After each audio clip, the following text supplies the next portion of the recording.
Oye, and Ekabor. Welcome to the Ifagbemiro Show. I am your host, Ifagbemiro, and today we are going to discuss the basics of the Ifa Orisa practice. This stream would be a great stream for individuals who have always heard of Orisa but has never had the opportunity to be presented with the basics or the fundamental beliefs and practices of persons who practice this tradition. I would welcome you to sit in and to listen to what the Orisa practice is about. If you have friends or relatives who have indicated to you that they wanted to know what Orisa is all about, this might be a very good opportunity for you to call them and to tell them to take this stream in, because I am about to explain to you many of the basic precepts of the Ifa Orisa practices. In this short stream or video, I will be discussing a little bit of the history of the Ifa Orisa tradition in Trinidad and Tobago, as well as I would be getting into what is the belief and what is the practice that is done in Trinidad and Tobago. A lot of the elements of what you're going to hear me speak about is commonly practiced in many parts of the world, including West Africa, Brazil, Cuba, America, Peru, Belize, and many other parts of the world.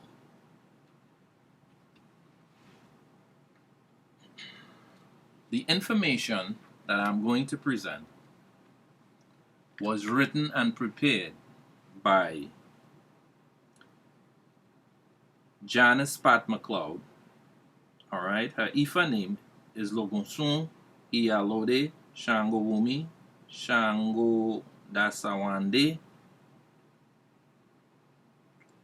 Oshunlayo Olakita Iyamode Ojeniki.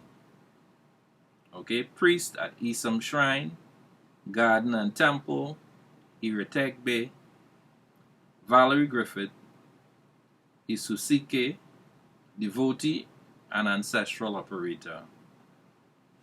Alright, this was submitted to the working group for the interreligious studies of the University of the West Indies.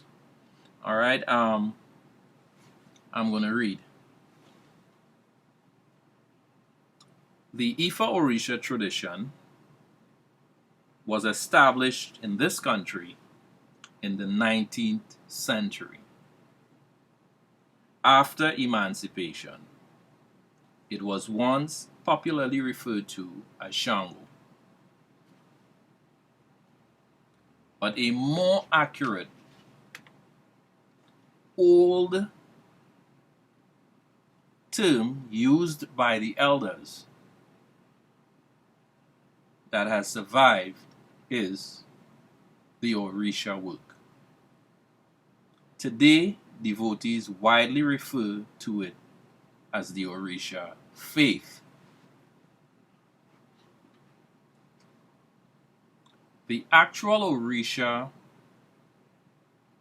are aspects of nature, vital patterns, vital energies, possessing consciousness and agency. They may also be understood as aspects of archetypes pertaining to and constituting the human personality along with the very material elements. Prominent Orisas worshipped in Trinidad and Tobago are Ishu Ilegbara, the gatekeeper and guardian of the crossroads, Ogun, the creative energy of the earth, of craft, lord of iron, and primal warrior, protector. Ile, or Mamaleta, which is Mother Earth.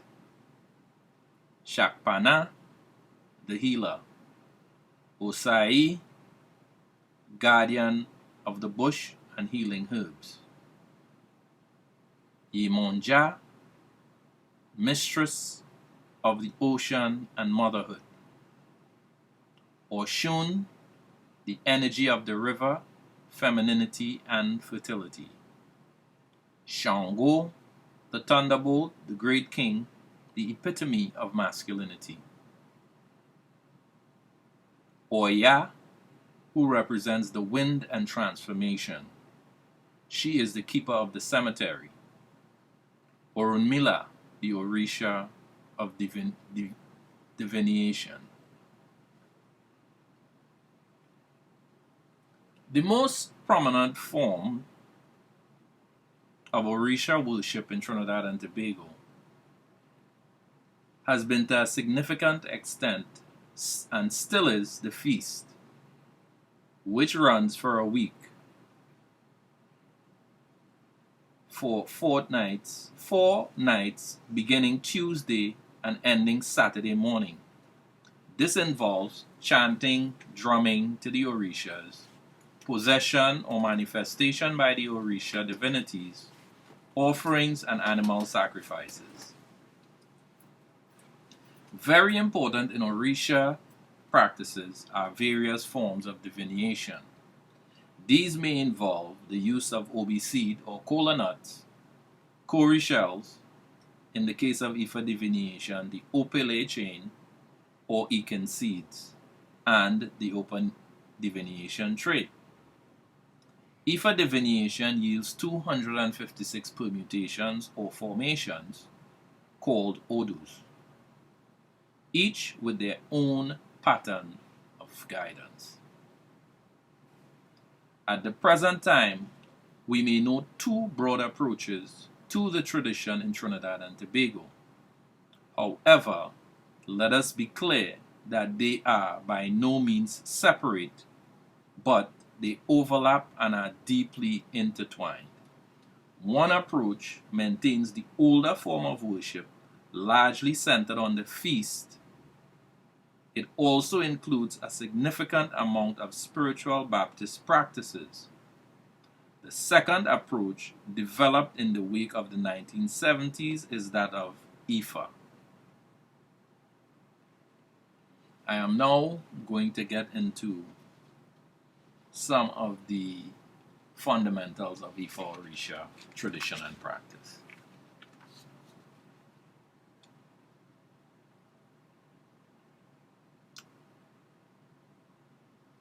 In the beginning, that signified the end. It was the beginning of the beginning and the beginning of the end. This is creation. It was the beginning of existence and the end of nothingness. It started in a sporadic but gradual manner. It started at a time that was timeless. It began in a form that was in itself without form. It started with a being that cannot be described with any adequacy. This being is neither a he nor a she. This being is neither human nor superhuman. It has no flesh, blood, or water. It exists in a body that is in itself without body. This energy is called Akamara, the primordial spirit of the universe. This explanation of creation was taken from the Udu Ifa Osa Otura. Osa Ogunda speaks about the gases and dews that were the foundation of the universe and of the other Imole that emerged from Akamara, leading to Oludumare.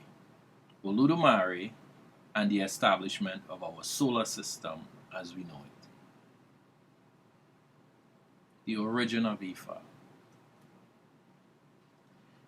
Ifa Oludumare's sacred message to mankind is not an earthly phenomenon. It is a universal spiritual system which was born and practiced in Orun by the Imole. The system was handed down to the occupiers of earth through the Imole Orunmila. It is the embodiment of the totality of human existence, an ancient divinatory sacred science that has been passed down generationally for thousands of years. The Yoruba people of West Africa consider themselves the custodian of the tradition, which is also known as Fa or Afa in other parts of West Africa, especially Benin and Togo. Ifa is not a religion, but a traditional way of life that has been practiced and has evolved for over 8,000 years. This tradition was brought to this part of the world in the early 1800s with the arrival of the Yoruba people in that early post-slavery colonial period. The British colonial administration would later on move to outlaw the playing of African drums, and with that the practice of those traditional rites. In order to maintain the practice, devotees would mask traditional rites with Christian rituals, a practice which saw the evolution of what was loosely termed Orisa or Shango, and much later Shango Baptist. This maintained as practice in the late 1960s and early 70s, when Ifa traditional practice would re-emerge. In Trinidad and Tobago, the term Ifa Orisa is used to acknowledge this evolution and to venerate those ancestors who, in a gravely hostile environment, protected and held fast to the tradition. Supreme deities. Oludumare is the most important state of experience, regarded as being all-encompassing. No gender can therefore be assigned. Hence, it is common to hear references to it or they in usual speech. They are the owners of all heads, for during human creation, Oludumare gave Emi, which means the breath of life, to humankind. In this, Oludumare is supreme.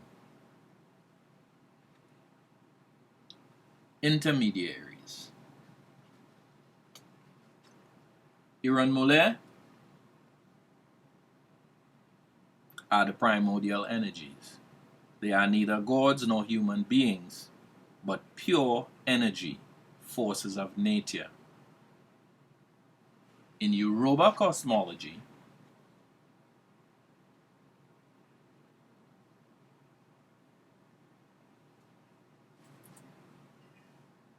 these were the first beings given specific tasks by Oludumare in relation to the organizing of the world.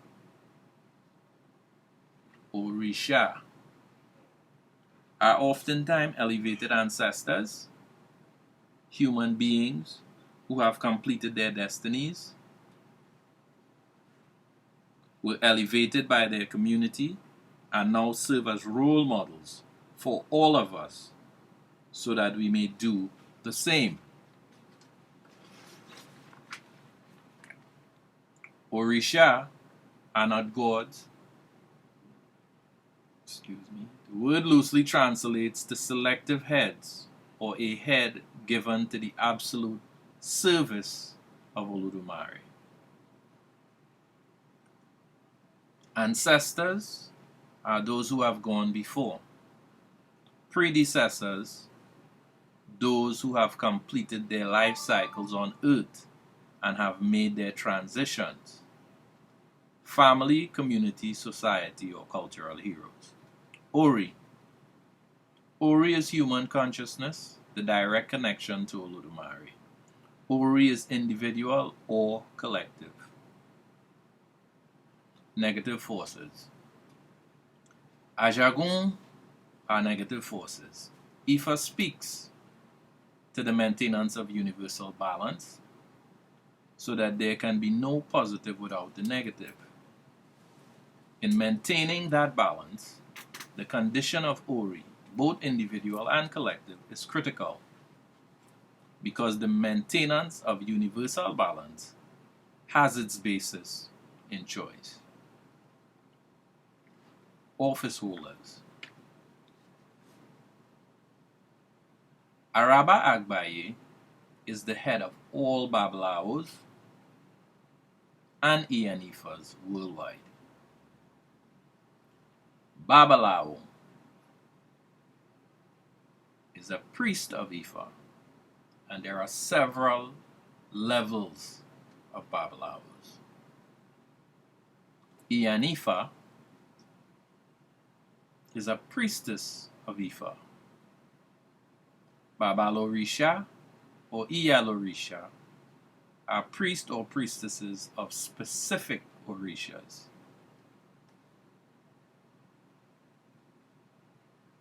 Oloye is a male title for a chief. This title may be a traditional title as well as it may be a political title. Yeye is a female chief's title. It may also be traditional or political. There are other types of titles. Some may include Ayaloshun, Oloshun, Osogun, etc. Foundational sources. The Udu Ifa, otherwise sometimes referred to as the Ifa corpus. Ifa is encoded in the format of Udu Ifa. There are 256 Udus, 16 major Udus, and 240 minor Udus, each accompanied by numerous incantations, case studies, prescriptions, and mythologies. The minor Udus are combinations of the major ones and are therefore commonly referred to as Omo Odu, or children of Odu. The core tenets or beliefs of Ifa Orisa includes, and is not limited to, there is one creator, Olodumare, who created and is in control of our solar system in the universe.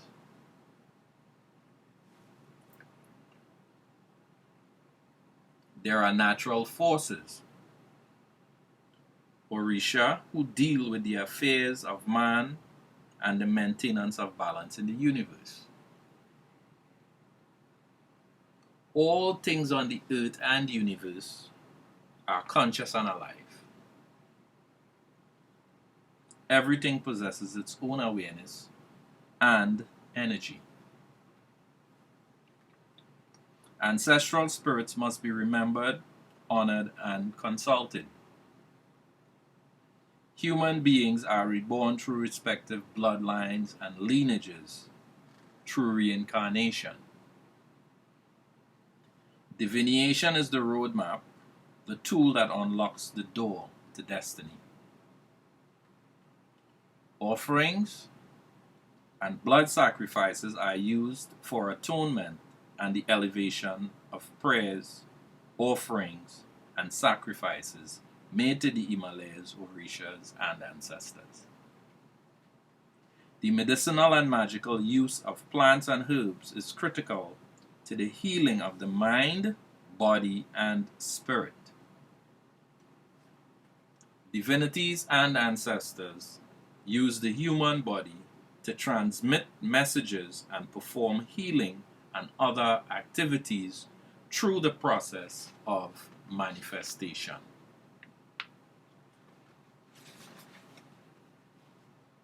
Ritual songs and dance are mandatory in the worship of Olodumare. places of worship or house of worship is referred to as a ile ijosi, commonly called palais or kepale, shrine. There are several throughout Trinidad and Tobago. Additionally, all natural spaces are considered places of worship, such as rivers, forests, swamps, lagoons, crossroads, caves, oceans, etc. are all sacred to Ifa. Forms of worship. Important symbols and instruments of worship would include water, honey, strong drinks, ofun, etc. Other articles would include calabashes, goblets, open Ifa, irofa, aja, opele, ikens, koris, and obi. Fixed assemblies are referred to as ijuba, ajodo, or ajudo, iwori, alright, which vary, based on the schedule and the routine of specific individual shrines or ile ijosi. Alright, some of the special ceremonies, which include rites of passage, would include things such as isentaye, which is descent to earth, or what some people may call a christening. Right, it's a African ritual that welcomes a child that comes to earth.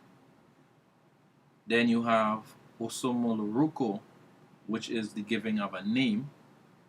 Then you have Iteladu, which is receiving Ifa or Ifa initiation. You also have Itefa, which is also receiving Ifa. You have marriage, and you have what is called Adiwale, or the funerary rites, which we refer to as returning home to Orun. So for most Ifa Orisha adherents, for their own spiritual development, they adhere to the tenets that I've read previously. Alright? Attention is also given to the alignment of Ori, in true ritual referred to as Ibori, and then there is daily prayers and divination plus regular offerings, which may take the form of ebos or adimu. And we have a general calendar of events that is hosted each year, a list of festivals that are conducted in Trinidad and Tobago. Right? The time of the year and the specific dates are normally determined through divination. But generally you have, during the course of January, the Obatala Festival. During February you have the Igungun. During May and June you have Rain Festival. During August we have the Oshun Festival normally. September, October we have the Olokun Festival. During October we have Ogun Festival. And then during October and November you have the Odun Ijesun. Alright, so this is some of the very fundamental concepts and cosmology, theology if you want to call it that, and the practices that are followed as the traditional rites of Ifa Orisha practitioners in Trinidad and Tobago.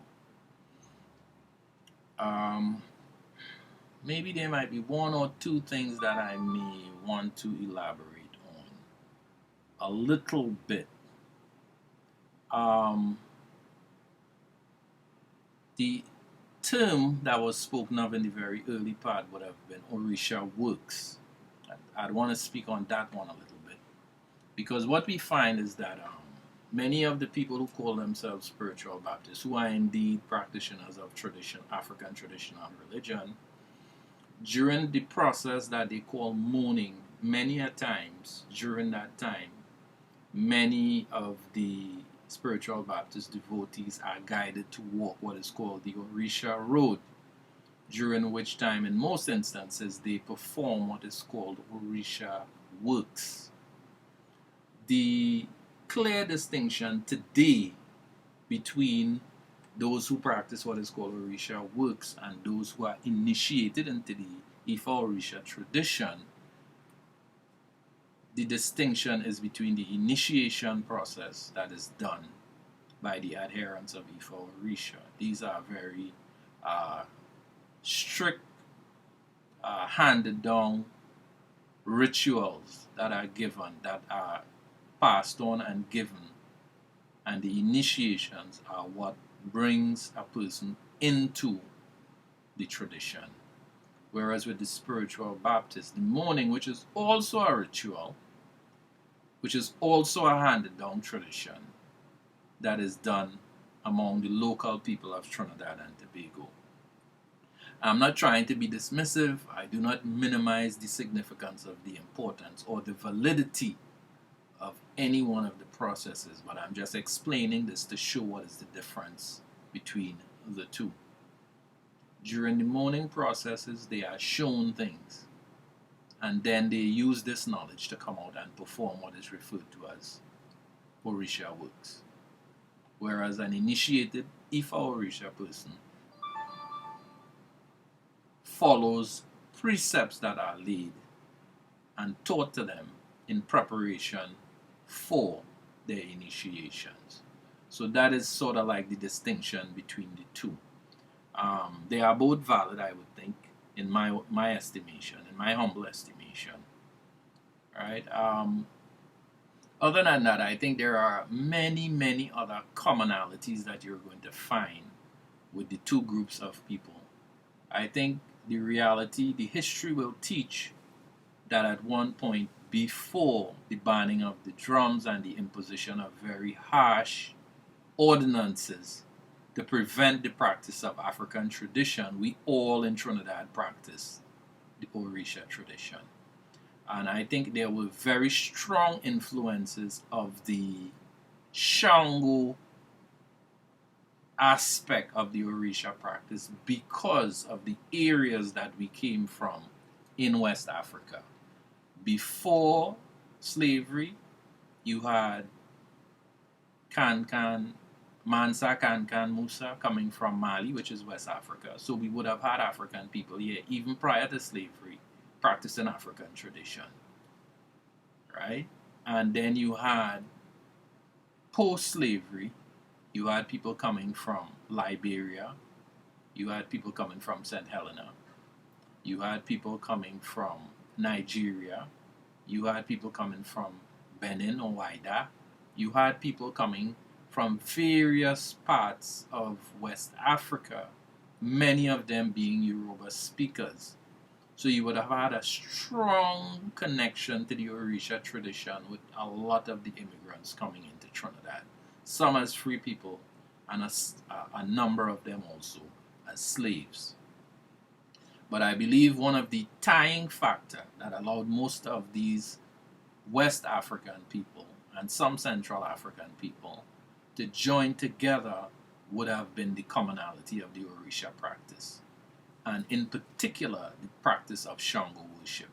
Because from my research, what I've discovered is that some of the people in Liberia and Sierra Leone, actually among the Yoruba people, were some from what is called the Poro sect. And the Poro sect were the holders of all the sacred objects for Shango worship.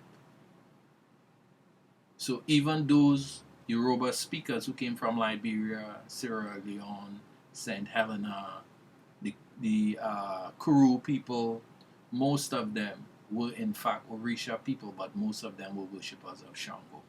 And then in Trinidad you had those coming from Oyo also, who were also Shango worshippers. So in Trinidad you had a mass meeting of Yoruba people from different parts of West Africa who were greatly familiar with the worship of Shango. So I believe this is one of the main reasons why the term Shango Baptist also stuck with a lot of the spiritual Baptist people. And again, it was an integral part of Orisa worship. All right, and those are just things I wanted to clarify or to elaborate on.